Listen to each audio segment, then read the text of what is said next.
जय राधा माधव कुंज बिहारी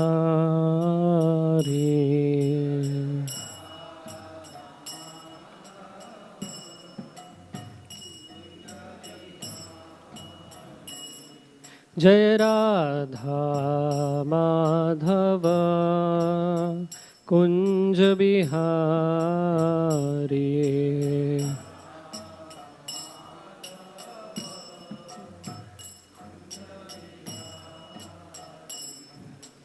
गोपीजन वल्लभ गिरिवरधारी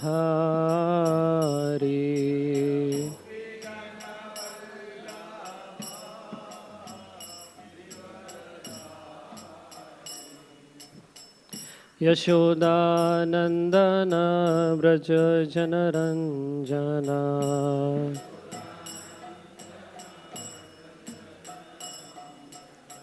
यशोदानंदन व्रज जनरंजना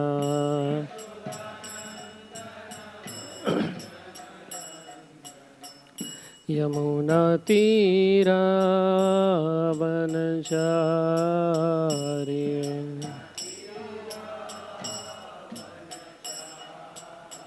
यमुना तीरा वनचारी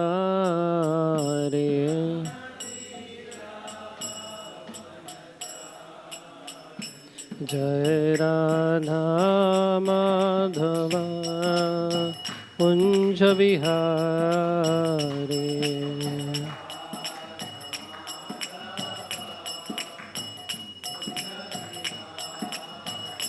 जय राधा माधव कुंज बिहारी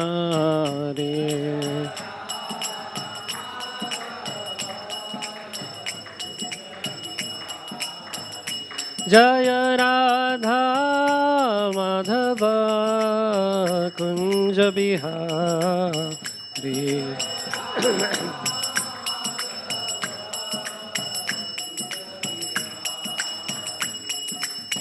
यशोदानंदन व्रज जनरंजना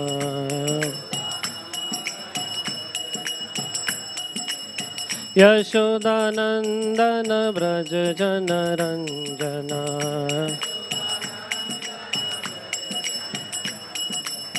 यशोदानंदन व्रज जनरंजना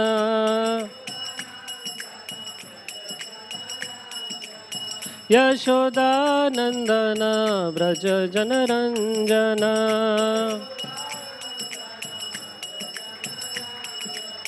यमुना तीरा वनचारी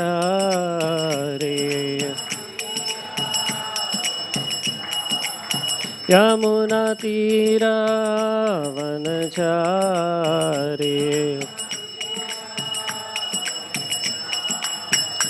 जय राधा माधव कुंज बिहारी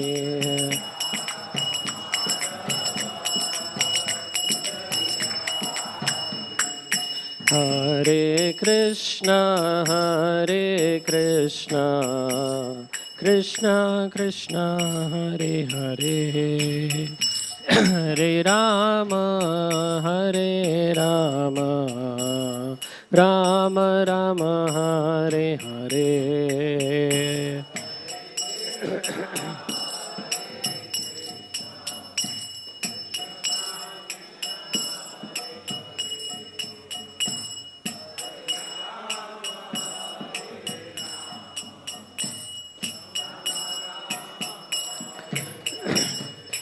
हरे Krishna Krishna Krishna Hare Hare Hare Ram Ram Ram Hare Hare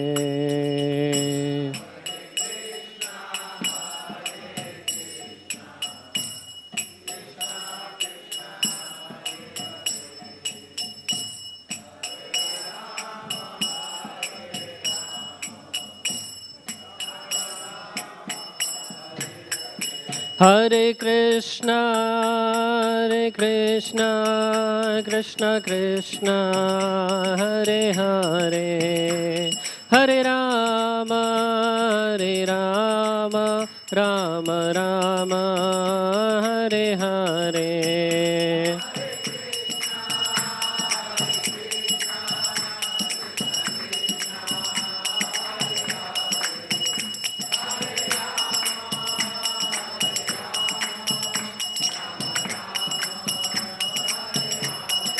Hare Krishna, Krishna Krishna, Hare Hare, Hare Rama, Rama Rama, Hare Hare.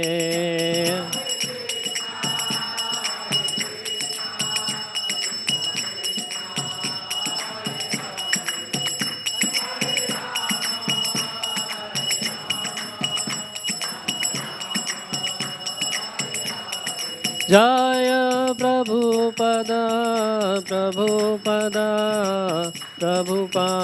Jaya Prabhupada.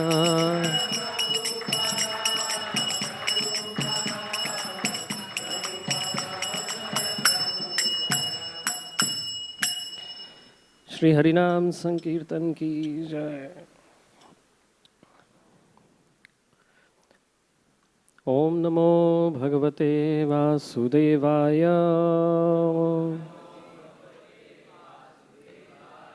ओम नमो भगवते वासुदेवाय। ओम नमो भगवते वासुदेवाय।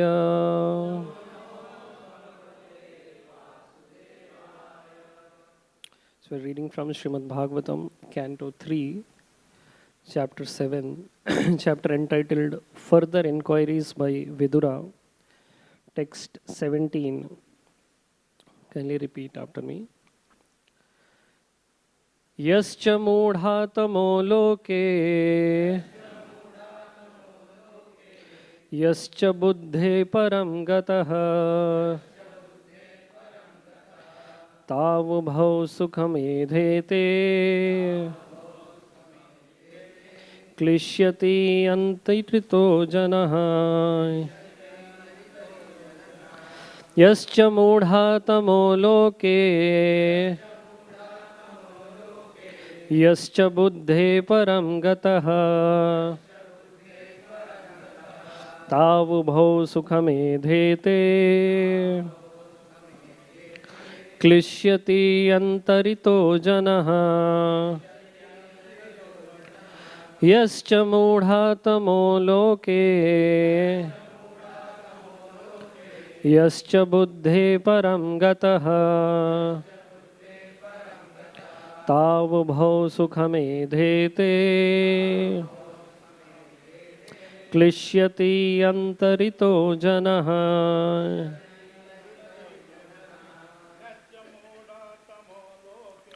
यश्च मूढातमो लोके, यश्च बुद्धे परं गतः,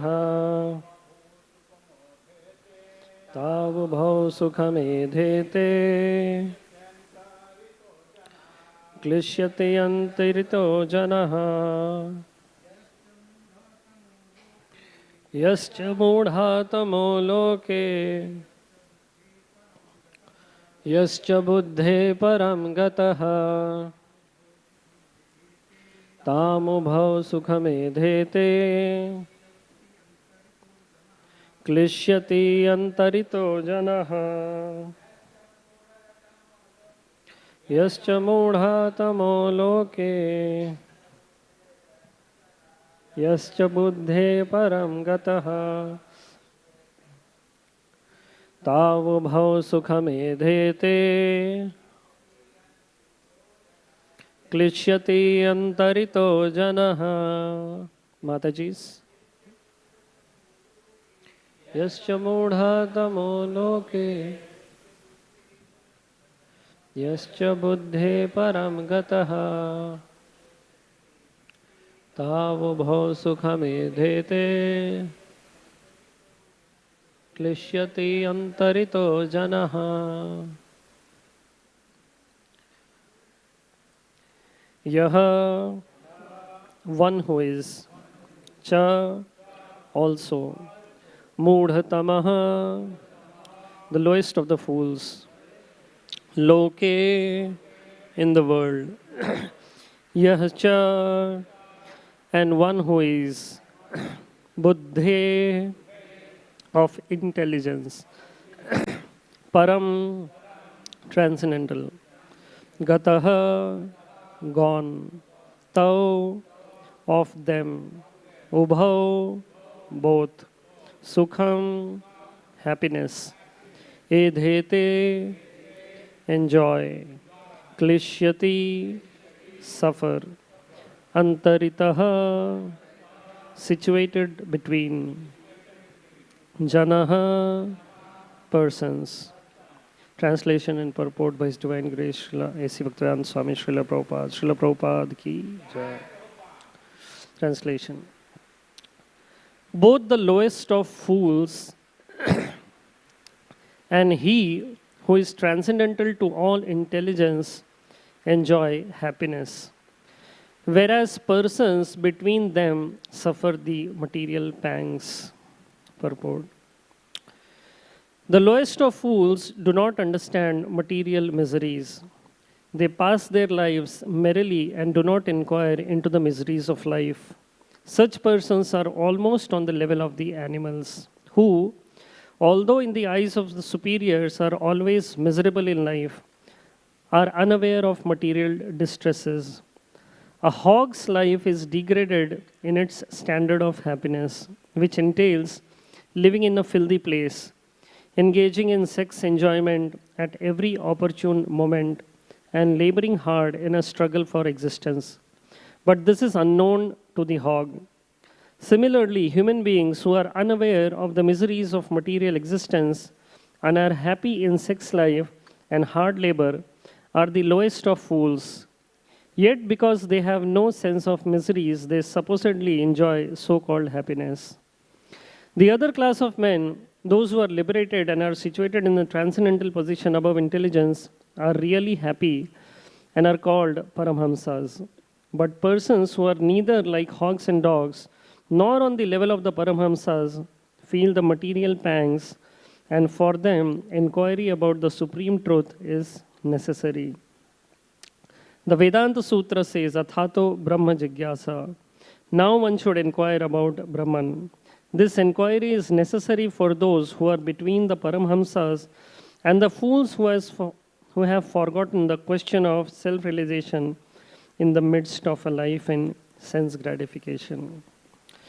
Om Jnanatirandhasya Jnananjana Shalakaya Chakshurunmilitam Yena Tasmai Shri Gurave Namaha Shri Chaitanya Manobhishtam Sthapitam Yena Bhutale Swayam Rupa Kadamahyam Dadati Swapadantikam Vandeham Shri Guroho Shri Yuta Padakamalam Shri Gurun Vaishnavamscha Shri Rupam Sagrajatam Sahagana Raghunathanvitam Tam Sajivam Shri Radha Sadvaitam Savadhutam Parijana Sahitam Krishna Chaitanya Devam Shri Radha Krishna Padan Sahagana Lalita Shri Vishakhan Vitamscha He Krishna Karuna Sindho Deenabandho Jagatpate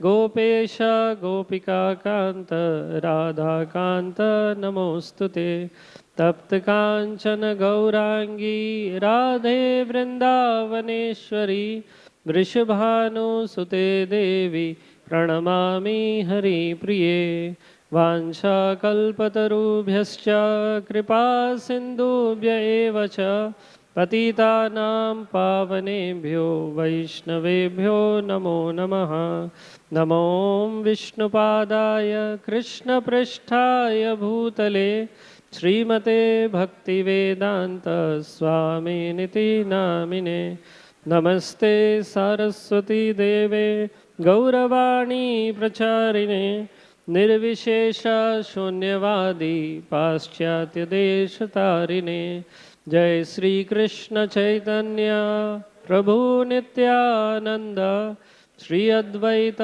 Gadadhar श्रीवासादि गौर भक्त वृंद हरे Krishna Krishna Krishna Hare Hare Hare Ram Ram Ram Hare Hare.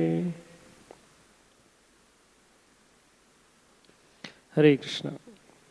So I'd like to welcome all the devotees who have assembled for today's Srimad Bhagavatam class. This is a discussion happening between Vidura and Maitreya Muni. Srimad Bhagavatam is a literature that is filled with conversations between exalted souls. There's the conversation between Suta Goswami and the sages of Naimisharanya.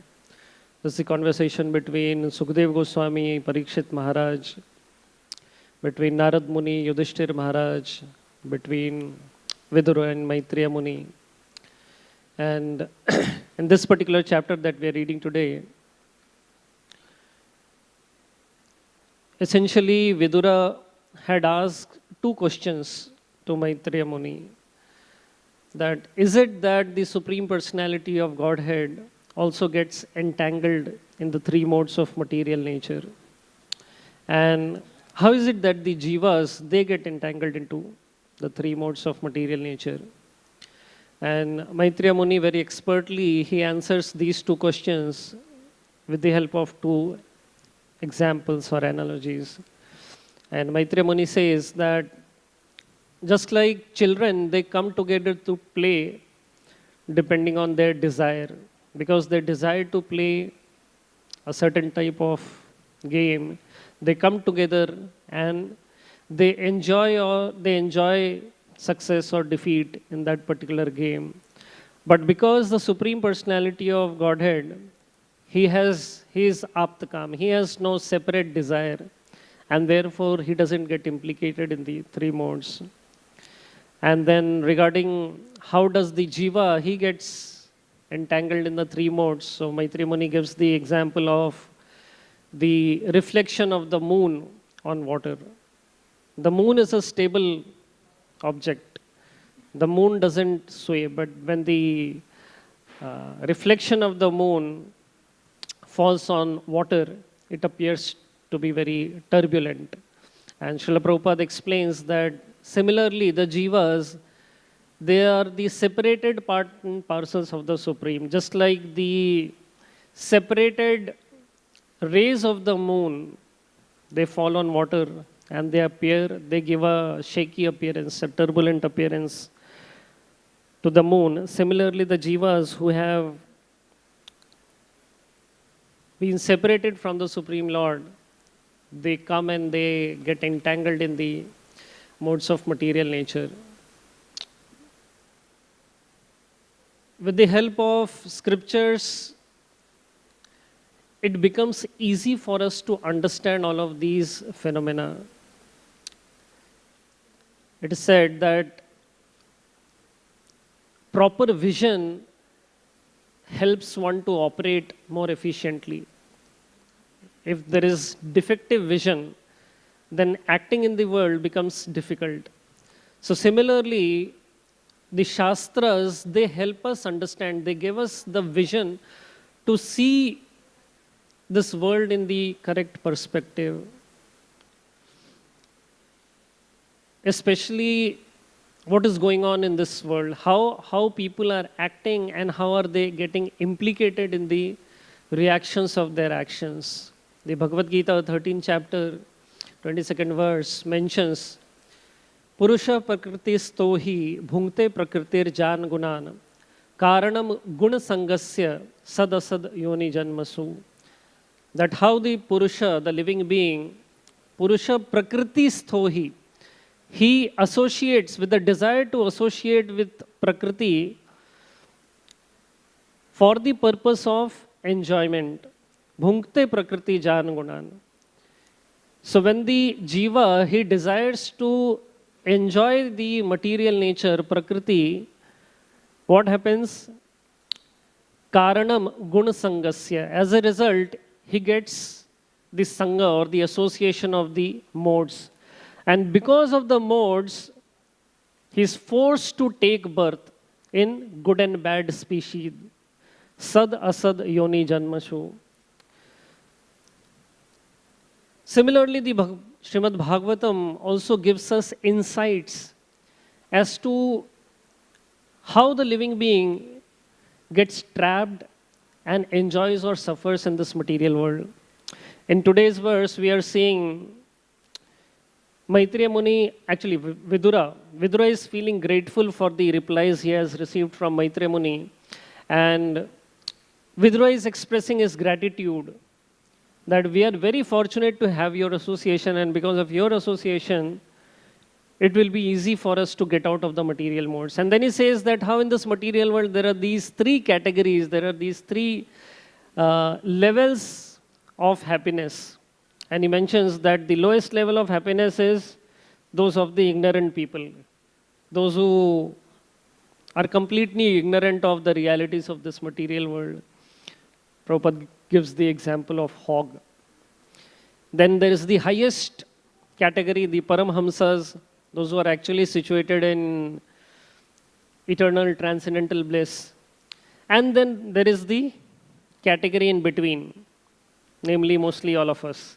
We are neither in the grossest of ignorance, nor are we in complete transcendence. And therefore, Bhagavatam mentions that it is this category who suffers the most. Actually, this is kind of a taunt, because even amongst these three categories, it is only the Paramhamsas who actually enjoy.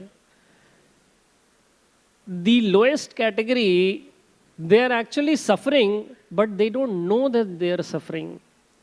So, amidst all of these categories, it is only just the highest category, or the Paramhamsas, who are actually enjoying life in this material world.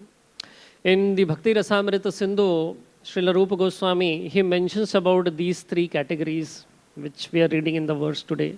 He mentions about these three Ananda: Jada Ananda, Brahma Ananda, and Prema Ananda. Jada Ananda is the enjoyment derived from sense gratification. Brahma Ananda is when a person starts to inquire about the supreme absolute truth.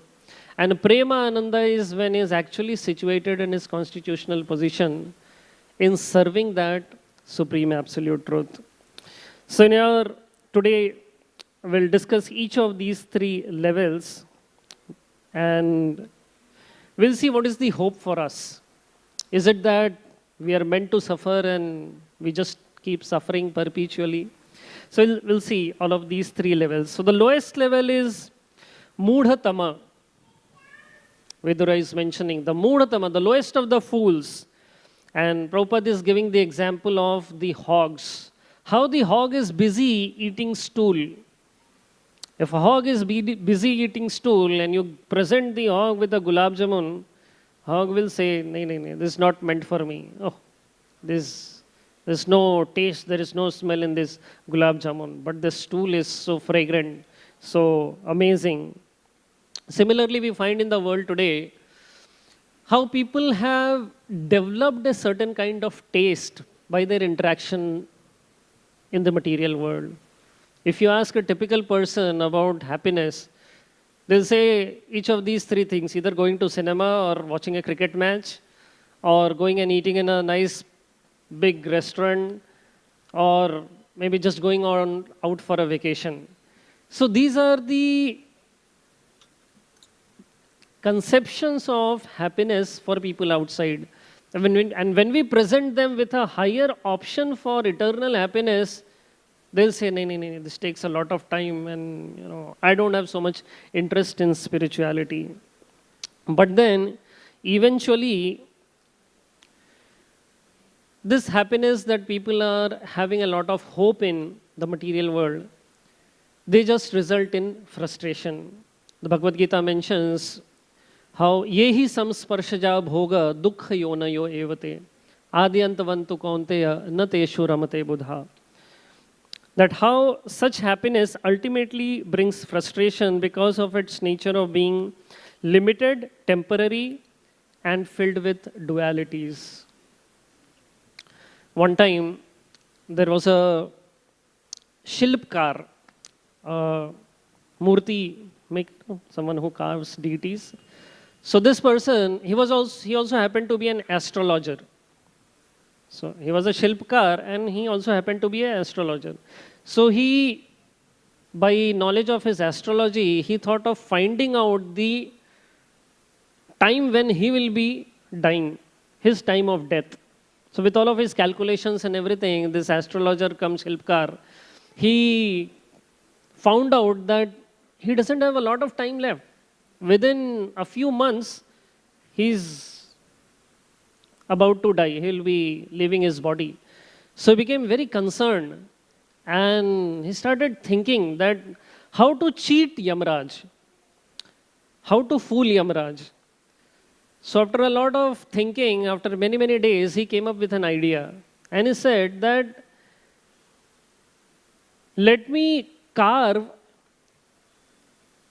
sculptures like myself, and when that particular time and date will arrive, so I'll have all of these. So what he did, he carved, murtis of himself sitting in a particular posture, like 15, 20 deities, 15, not deities, 15, 20 scriptures, sculptures, murtis.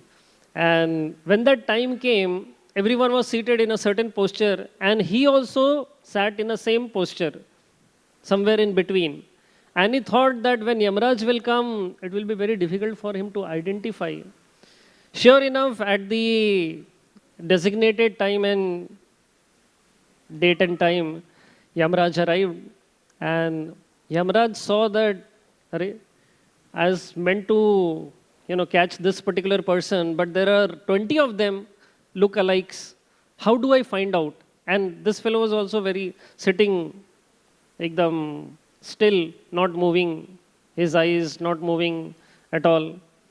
So Yamraj, he understood that, this is a plan. And Yamraj said that, let me find out. So what Yamraj does, he starts criticizing all of these sculptures, all of these murtis that are there. And he says, such a nasty design. Who is that Shilpkar who has made all of these? He doesn't know, he doesn't have any knowledge, and he started criticizing. So immediately, this person, it was very difficult for him to bear. And immediately he woke up, how can you say like that? These are also very nicely carved. And that is when Yamaraj, he could identify that person. The essence of the story is how no matter what we do in this material world, it is very difficult to cheat death.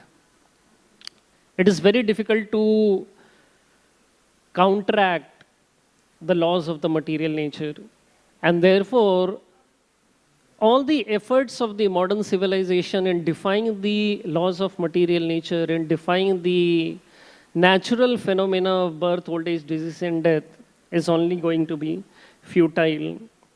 And therefore, in this particular purport, Srila Prabhupada is quoting Vedanta Sutra, Athato Brahma Jigyasa, one should inquire about Brahman.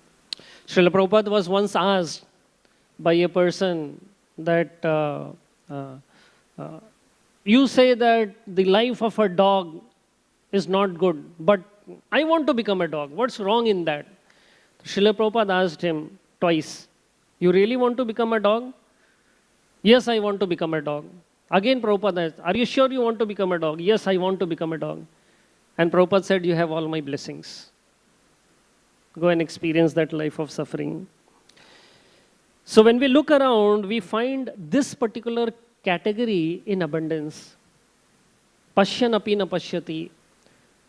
We keep seeing that there is a lot of misery in this material world. We keep seeing so much of disease. We keep seeing so much of accidents. We keep seeing so much of atrocities, so much of murder. We keep seeing so much of miseries in all of these three levels, Adhyatmika, Adhibhautika, Adhidaivika, but still the conditioned soul has hope amidst hope that somehow I'll be able to escape all of this and I'll be successful in implementing my own plans for happiness.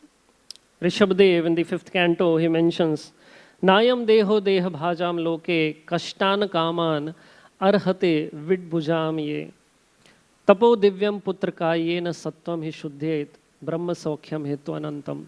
That the human form of life is not meant to struggle and just obtain facilities for sense gratification. But the human life is meant for tapasya, is meant for knowingly accepting austerities and rise oneself to the level of Brahman, rise oneself to true self-realization and experience that transcendental happiness. So then we move on to the intermediate level. So this was the lowest level, the Mudha-tama. The intermediate level, this verse mentions, this intermediate level klishyati or suffers the most. Now, we can divide this intermediate level also into three categories. One is the lowest of the fools, the first category, first level. Then the intermediate level can be divided into three categories of the moralists, those who want to just follow a lot of rules and regulations but don't want to accept spirituality. Then there is the pious people, those who worship the demigods, those who know and understand that I am not the supreme, there are controls beyond us. And then there are the imperfect or the practicing spiritualists, those who are not yet fully perfect, yet practicing. So these three categories fall in the intermediate level. So the moralist, they are above foolish limitations. They understand that life is not meant for a hedonistic living. And they have a lot of rules and regulations that one should not do this, one should not speak lie, one should follow traffic rules and regulations, and they have their own way of living in this world. A lot of moral, ethical understanding. But then when we speak about spirituality, they don't want to embrace or spend any time in understanding spirituality. So again, these moralists can be of two types: the atheists, those who don't believe in God, or the agnostics, those who don't care if there is any God or if there is anything of that sort. They just want to live a nice, moral, respectable life. Then after the moralists are the pious people. They know that there is someone at the top, but who is there at the top? They are unaware of it. And they take shelter of the demigods, but because the blessings of the demigods are themselves temporary in nature, they also suffer eventually in the material world. It is like someone getting a 1 week residence, someone staying in a remote slum. He gets a lottery to stay in a 5-star bungalow, 5-star hotel for 3 days. And after 3 days, he has to go back to his own slum. So then, okay, the experience of those 3 days might be very amazing, but then ultimately it's temporary and one has to get back. And such people, these pious people, their understanding of happiness is just a temporary cessation of misery. If I am not going through misery, that means I am happy. The example is given that just like a criminal is given a 3rd-degree torture in a prison cell, and this fellow is like caught with his hair at the back and his head is pushed in a bucket of water. Bol tune murder kiya ki nahi? Did you do this murder? And he's like, and again, did you do it? Silence. Again, and again he's like, so for him, happiness is when I'm out of water, that means I am in a good situation. I am not suffering. But then the scriptures, they help us understand that actual happiness is not just absence of misery. That brings us to the third category in this intermediate level. The first was the moralists, then the pious people, then the practicing spiritualists. Now these practicing spiritualists are also, we can break them down into three levels. One is the siddhas or the mystic yogis, who by their tapasya, by their practice of mystic powers, they achieve a lot of powers. But then because all of these mystic powers are also temporary, eventually they also don't obtain eternal happiness. Then above the siddhas are the brahmavadis. These brahmavadis, they understand that life in the material world is not the best, and therefore I have to achieve what they call as moksha. If you find in India, and even in the West today, moksha has become a very, hyped conception. What do you want? I want moksha ki prapti. And that is how people, they work hard, and of course they many a times please the demigods. And they may also be able to leave this material world and transport themselves into Brahmajyoti, the Brahmavadis. And while they are in the Brahmajyoti, there are two things that may happen. Either they get bored. If they get bored, so then they are transported back to the material world. And Prabhupada says that such people who fall down from the Brahman platform, they usually take to philanthropic activities, doing welfare activities for others. And then there could be some people in the Brahman platform who may inquire about the higher realities. And in Ishopanishad we find that how such a person prays that I don't know who you are behind this glaring effulgence, Hiranmayena Patrena, but by your mercy, please remove this glaring effulgence and give me your darshan. So this Brahmavadi, if there is a lot of inquiry, he might obtain the association of the Supreme. And then amongst the practicing spiritualities, then there are, so the Chaitanya Charitamrita mentions about these bhukti and mukti kamis. Bhukti mukti siddhi kami sakali ashant. Krishna bhakta nishkam atayeva shant. So the Chaitanya Charitamrita mentions that these mudhatama, or the grossest fools, bhuktis, those who are like after bhoga, material enjoyment, bhukti mukti, or the brahmavadis, or siddhi kamis, the mystic perfectionist, they are always ashanta, because they are not completely satisfied, they're always like disturbed. Bhukti mukti siddhi kami sakali ashanta. And then the next paradigm is given, Krishna bhakta nishkam atayeva shant. Because a devotee of the Supreme Lord is devoid of any material desire, therefore he is peaceful. That brings us to evaluate who we are. We may not be like completely into sense gratification, bhoga, nor are we endeavoring for mukti, nor are we endeavoring for mystic perfections. So we don't fall in that category of bhukti, mukti, siddhi, kami.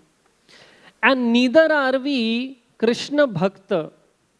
We are not complete devotees, perfect devotees as of now, because we are not nishkama. We have a lot of desires apart from serving the Supreme Personality of Godhead.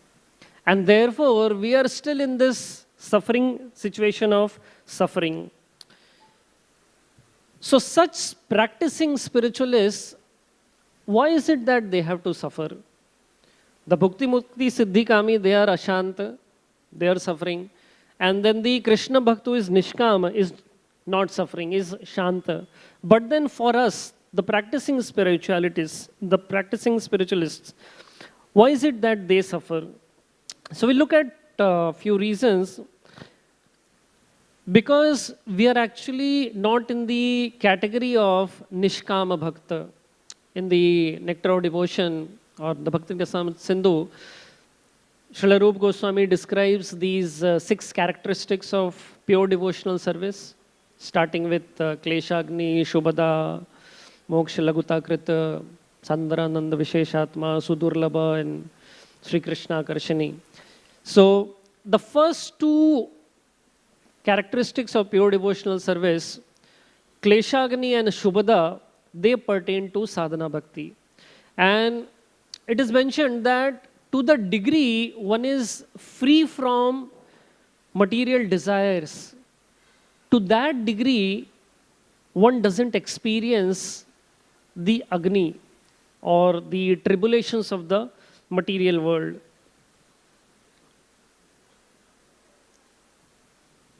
While describing or defining pure devotional service, Srila Rupa Goswami gives these 2 definitions. Who is said to be performing pure devotional service? One who has anya abhilashita shunyam, having no desire other than to serve the Supreme Personality of Godhead. Of course, when we talk about ourselves, we know we have, of course, we might have some examples here who might be completely anya abhilashita shunyam. At least I am not on that stage. Anya vilashita shunya, when it comes to maybe going somewhere or eating something or having preferences in life, we know and understand that yes, we have desires. We are still harboring some desires because of which we are not yet on the level of pure devotional service. Or the other definition Srila Rupa Goswami mentions is Sarva Upadhi Vinirmuktam Tatparatvena Nirmalam Rishikena Rishikesha Sevanam Bhakti Ruchate. That how Sarva Upadhi Vinirmuktam, we are not completely freed from all false designations. Deep within our heart, we still have that desire to harbor our designations, who we are. Because we are also addicted to receiving some amount of respect. We are also addicted to receiving some amount of, maybe glorification from others. And because of harboring such desires, we are not yet on the platform of pure devotional service. And therefore, this Kleshagni and Shubhada, complete auspiciousness and complete abstinence or not experiencing the heat of material miseries is not happening in our life as of now. The other reason why such practicing spiritualists, they suffer in this world, because the prarabdha karma is still going on. We are not completely aloof from the reactions of our activities in the path. And therefore, these sufferings are a plan of the Lord to detach us from vikarma, from doing prohibited activities. So we understand that how ignorance leads to wrong actions leads to miserable experiences, and these miserable reactions further give birth to desires, unchaste desires. So His Holiness Jayapataka Swami Maharaj was hearing that he was one time mentioning that actually all of us, we are not devotees. We are not Vaishnavas. We are at the most Vaishnava Abhas. Because being a Vaishnava is a very high thing. Real Vaishnavas, they don't suffer. When Prahlad Maharaj, he was being tormented by Hiranyakashipu in very derogatory ways, such extreme ways, Prahlad Maharaj was not suffering. Prahlad Maharaj was completely absorbed in thoughts of the Supreme Lord. And therefore, because currently we are not at that stage, therefore the prarabdha karma still affects us. Because we are not still nishkama. We still have desires other than those of Krishna's pleasure. Then the third reason why such practicing spiritualists, they suffer, is because there is inadequate faith and inadequate shelter in the Supreme Lord. The practicing spiritualist is at a certain level of faith, and it is at a certain level of taking shelter of the Supreme. Like in the game of cricket, they define what is a good batsman. Who is a good batsman?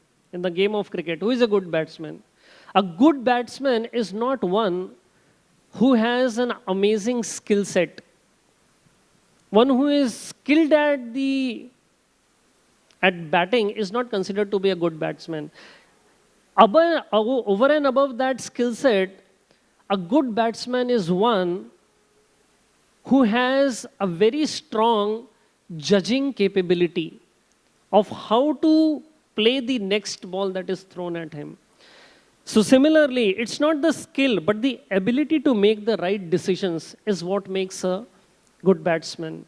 And similarly, a good bowler is one who is expert in creating unpredictable situation for the batsman. Is considered to be a good bowler. It's not that one who has a good skill set of bowling, but one who is skilled in creating unpredictable situation of what will happen next. So similarly, the material energy is like that expert bowler. What is the next unexpected situation that will arrive in our life? It's very difficult to predict. And that is when our expertise comes into play. Our devotional expertise comes into play. How strongly are we taking shelter on Supreme, and how much faith do we have that yes, avashya rakshibe Krishna vishwashapalan. The scriptures say that just maintain faith that Krishna will definitely protect. Now if someone is like caught by a terrorist and the gun is on the head, will there be that faith that Krishna will definitely protect? No, maybe we'll think that maybe the police will come for help, maybe there will be a change in the mindset of this terrorist, or maybe I'll play some quick action, and there's a lot of other options that will come into play. But then the scriptures are mentioning that, do we have that absolute faith that yes, Krishna will definitely protect me in all situations and circumstances? And that is what is known as anishtita bhakti, unflinching faith, avashya rakshibe Krishna. So because of having inadequate faith and inadequate shelter in the Supreme, there is this experience of suffering. And the next reason why these practicing spiritualists, they suffer, is because there is a superficial understanding of Krishna consciousness.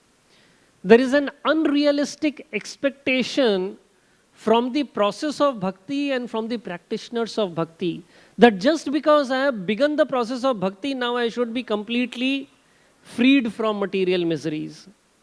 We find in the Bhagavad Gita also, when Arjuna, in the starting, the first chapter of the Bhagavad Gita, Arjuna is mentioning that, whom will I enjoy all of this?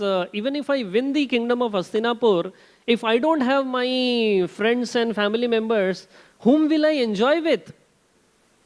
And after having spoken the entire Bhagavad Gita, Krishna never ever promises to Arjuna that, okay, for you to enjoy this kingdom, I will ensure that all of these people are still with you. Krishna makes sure that his plan of vinashaya cha dushkritam is executed. And he makes Arjuna an instrument to that effect. And Arjuna understands the Gita. And similarly, the proof that we have understood the Gita is not that whether what we had desired in the beginning is coming to pass or not. Whether my desires at the beginning is still being facilitated by Krishna or not. Krishna is not here to facilitate all of our desires, to facilitate all of our concepts of happiness. Krishna is present, Krishna is extending his help to elevate our desires, to uplift our understanding of happiness, of success. And therefore, if we have made this choice of coming into the material world, we will have to go through the turbulences of this material world. Just like when you board an aircraft, so then if that airplane goes through turbulences in the middle, you can't just say, ki, no, I'll not go through these turbulences, just open the emergency gate and I'll get out. No. If you have boarded an aircraft, we will have to go through any turbulences which the aircraft will go through. And there is a definite time when that flight will land up, and that is when we'll be out of those turbulences. So similarly, all the while that we are here in the material world, if there is an unrealistic expectation that just because I have come into the process of Krishna consciousness, just because now I am in the association of devotees, I'll not be experiencing any material miseries. So therefore, we should not expect Krishna to defy the rules of the material world for us. So these 4 reasons is why the practicing spiritualists also suffer, because they are not yet freed from material desires and false identities, because the prarabdha karma is still going on, because there is inadequate faith and shelter, and then because there is a superficial understanding of Krishna consciousness. But then over and above, all of this intermediate level is the highest level of the Paramhamsas. One who is above the desires for bhukti and mukti. So again, in the Bhakti Rasamrit Sindhu, Srila Rupa Goswami has mentioned that how these desires for bhukti, mukti and siddhi, they are like witches. They are like ghosts which don't allow a person to operate in a normal manner. And as long as these 2 witches remain in the heart, there is no possibility of enjoying transcendental bliss of devotional service. And therefore, the desire of a pure devotee, Lord Kapila mentions to his mother, he speaks to his mother in the 3rd canto of Srimad Bhagavatam. And while having this discussion with his mother, Lord Kapila is mentioning about the desire of a pure devotee. What is it that a pure devotee desires? A pure devotee has no desire for any material benefit, not even any of the 5 types of liberation. And therefore, such pure devotees, those who are devoid of any other desire but to see Krishna happy, Anya Abhilashita Shunyam. Such pure devotees are actually, even though they are going through material turbulences, they are perfectly situated, they are happy. And therefore we find in the Damodar Ashtakam, Satyavrata Muni is praying, Varam deva moksham na moksham vadhim va na chanyam vrineham vareshadapiha idam te vapurnatha gopala balam sada me manasya virastam kimanye. Varam deva moksham na. I'm not desiring any blessings for moksha. Na moksha vadhimva. Not even the highest kind of liberation is like situated in your eternal abode, going back home, back to Godhead. A pure devotee has a desire, is Satyavrata Muni is mentioning, that a pure devotee is not wanting liberation, not even wanting association of the Lord in the spiritual world. Na cha anyam vrineham vareshadapiha. I don't want any other desire. My only desire is idam te vapuranatha gopala balam. That all I desire is to see this beautiful form of yours as a gopala balam. Sadame manasya avirastam kimanyay. That this beautiful form of yours as Bala Gopal always remains within my mind. and I don't desire anything else. Repeatedly is mentioning. And similarly, we find even in the pastimes of Sri Chaitanya Mahaprabhu that when Kolavech Sridhar during the Mahaprakash Leela, Sri Chaitanya Mahaprabhu calls out for Kolavech Sridhar, and he has Kolavech Sridhar, brought before him, and he asks for, what benediction can I give you? I can give you anything that you want. I can give you all your life. You have been living in such extreme poverty. I can give you amazing material opulences, or I can give you liberation. But Sridhar Kolavech, he just denies everything. That I don't want any material opulence. I don't want any liberation. All I want is that you keep coming.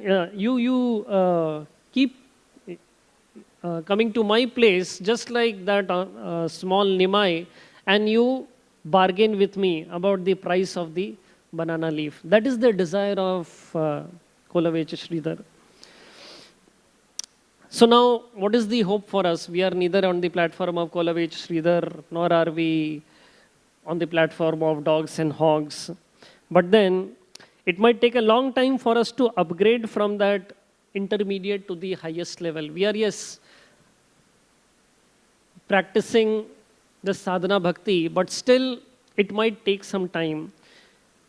So, all the while till suffer, what is the hope for us? So, Acharyas explain that there is the fourth kind of happiness, other than Jadananda, Brahmananda, and Premananda. That fourth kind of happiness is what is explained by Acharyas is Seva Ananda, the desire while serving the Supreme Lord. And this is the hope for a practicing spiritualist. This is the hope for a sadhaka like all of us who are on our journey of self-discovery, of Bhagavad discovery, of understanding the Supreme, of understanding ourselves. So, if as sadhakas, we understand the service that is blessed to us, that is given to us by the Supreme Lord, if we can see that service as a blessing from the Supreme Lord and be happy serving, so even though it might take a long time before we reach that perfectional stage, we will still not be subject to the turbulences of the material miseries. In fact, Srila Prabhupada, he comments that sometimes devotees or sadhakas who are very much engaged in serving the Supreme Lord, they consider the happiness of pure devotion also to be an impediment. And Srila Prabhupada gives the example of Daruka. When Daruka was engaged in such service, he writes in NOD, when he was engaged in such service, he was filled with ecstatic love, and the symptoms of ecstatic love became manifest in his body. But Daruka was so serious about his service that he checked all of these manifestations of ecstatic love and considered them hindrances to his engagement. So therefore, it is best for us to see the practical services that we have as a blessing from the Supreme Lord. And if we are happy serving the desires of Guru and Krishna, that is what will help us not get subjected to, or that will help us remain aloof from the miserable experiences of the miseries of material nature. So just to summarize, all that we discussed today was based on this verse. We discussed about the 3 levels of happiness. The lowest level, almost like the animals, and having no concept of or no desire for elevating oneself. And then we discussed about the intermediate level, wherein we discussed the 3 sections: the moralists, the pious people, and the practicing spiritualists. And the moralists, we discussed either atheists or agnostics. Then the pious people, they are kind of just serving the demigods, but then because the benefits are temporary, they once again fall into the miseries of material nature. And then about the practicing spiritualists. We discussed the three levels, the Siddhi Kamis, the mystic perfectionists, then the Brahmavadis, and then the Sakama devotees, or devotees who are not yet Nishkam. They still have some desires for, like all of us. And then we discussed why do such practicing spiritualists also suffer. The first reason we discussed, not yet freed from material desires and false identities. The prarabdha karma is still going on. There is inadequate faith and shelter, and there is a superficial understanding or unrealistic expectations from the process of bhakti and even the practitioners of bhakti from others. And finally, we discussed the highest level of the practiced spiritualists, like Kolavich, Sridhar, and the desires of a pure devotee as expressed by Satyavrata Muni. So thank you all very much. Hare Krishna. Srila Prabhupada ki jai. Grantraj Srimad Bhagavatam ki jai.